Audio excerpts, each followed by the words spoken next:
하나님의 말씀 함께 보시겠습니다. 사사기 5장 28절로 31절의 말씀입니다.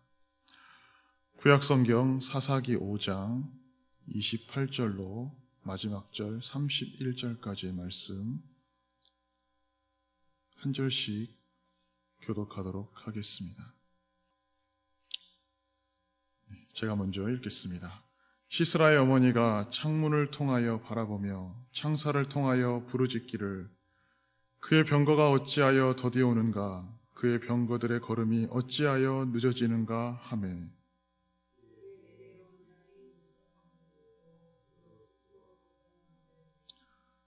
그들이 어찌 노량물을 얻지 못하였으랴 그것을 나누지 못하였으랴 사람마다 한두 처녀를 얻었으리로다 시스라는 채색 옷을 노략하였으리니 그것은 수놓은 채색 옷이리로다 곧 양쪽에 수놓은 채색 옷이리니 노략한 자의 목에 꾸미리로다 하였으리라. 함께 읽겠습니다. 여호와여 주의 원수들은 다 이와 같이 망하게 하시고 주를 사랑하는 자들은 해가 힘있게 더듬갑게 하시옵소서 하니라. 그 땅이 40년 동안 평온하였더라. 아멘. 우리의 삶은 우리가 이끌어가는 것이 아니라 하나님께서 친히 이끌어 가시는 줄 믿습니다. 특별히 구약 성경은 전쟁의 역사를 많이 기록하고 있는데 이 말씀이 우리에게 주는 의미가 무엇이겠습니까?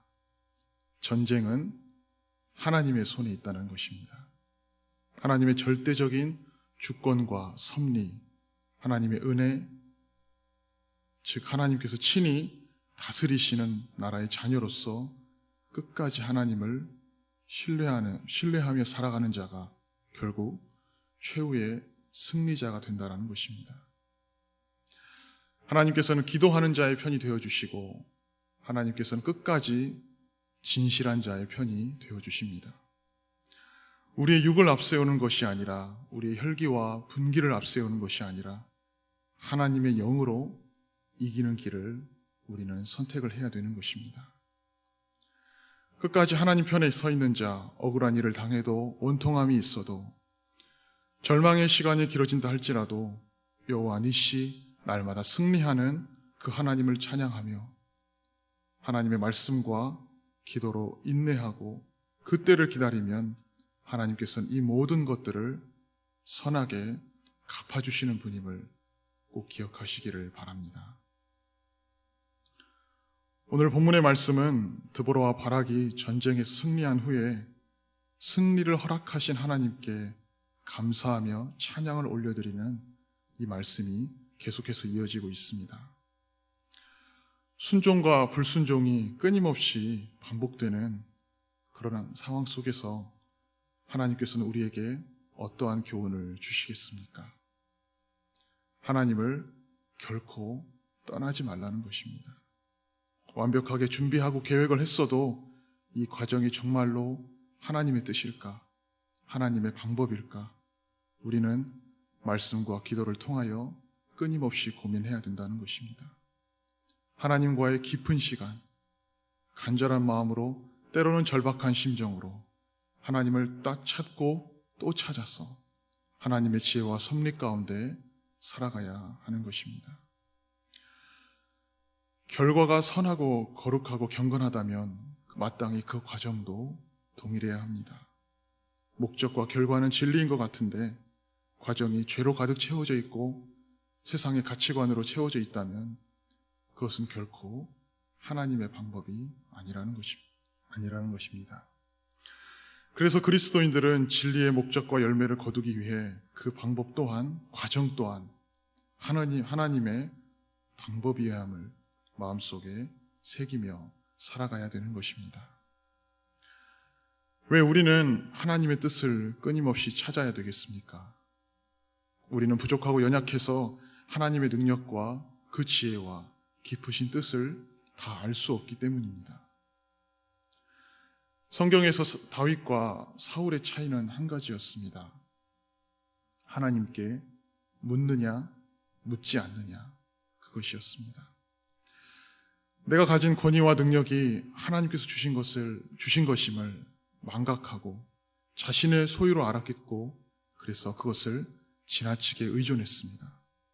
결국 자신이 가지고 있던 많은 소유물들이 자신을 망하게 하는 결과를 가져왔던 것이지요. 오늘 본문 사사기 5장 21절과 22절의 말씀을 우리 함께 읽어보겠습니다. 시작. 기송강은 그 무리를 표류시켰으니 이 기송강은 옛 강이라. 내 영혼아 내가 힘 있는 자를 밟았도다. 그때에 군마가 달리니 말굽소리가 땅을 울리도다. 아멘. 가나안 장군이었던 그 시스라가 가지고 있던 900대의 철병거가 전쟁의 승리를 가져다주는 보증수표가 아니었다라는 것입니다. 물론 육의 눈으로 볼 때는 날씨를 탓할 수도 있습니다. 비가 많이 와서 그가 가지고 있던 많은 무기들이 무용지물이었던 것이죠. 그러나 그 날씨도 그 비도 결국은 하나님의 주권 아래 있었음을 우리는 생각해야 됩니다. 사랑하는 성도 여러분, 우리가 믿고 의지하는 대상은 누구입니까? 그 대상은 오직 한 분이어야 합니다. 여호와 하나님이십니다. 사람이나 재물이나 환경도 우리가 믿고 의지해야 될 대상이 아닌 것입니다. 무조건 의심하라는 것이 아니라 하나님보다 앞설 수 없다라는 것이죠. 사람은 사랑으로 섬기고 품어줘야 될 대상이지 믿음의 대상은 아닌 것입니다.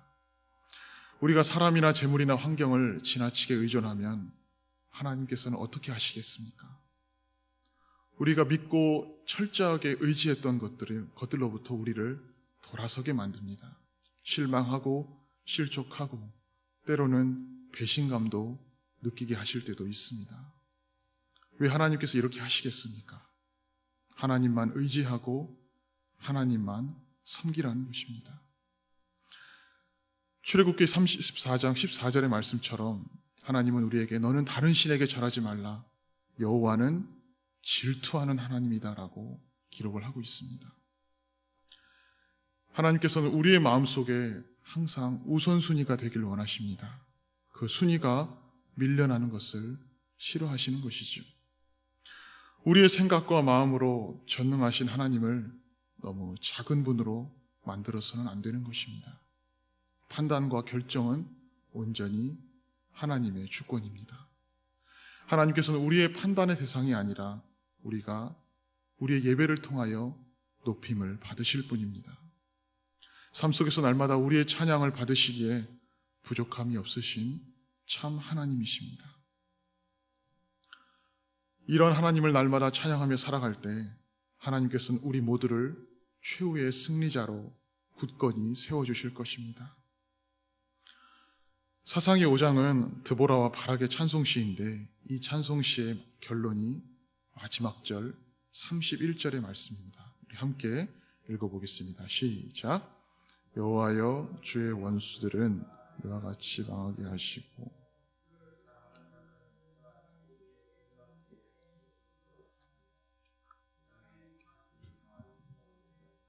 아멘. 마지막 절을 통하여 우리는 두 가지 결론을 얻을 수 있습니다. 첫 번째로는 악인의 길이 우리 눈에 형통하게 보인다 할지라도 결국 하나님의 심판을 받고 사망의 길을 걸어간다는 것입니다. 그리고 두 번째 결론은 끝까지 하나님을 사랑하고 또 하나님을 붙들고 하나님만을 찬양하며 살아가는 자녀에게는 하나님께서 믿음의 그 선한 싸움에서 승리하게 해주신다는 것입니다. 이 두 가지의 결론을 우리 마음속에 새기셔서 오늘 하루도 하나님의 이름을 찬송하며 또 승리하며 살아가는 우리 모든 성도님들 되시길 예수님의 이름으로 간절히 소망합니다.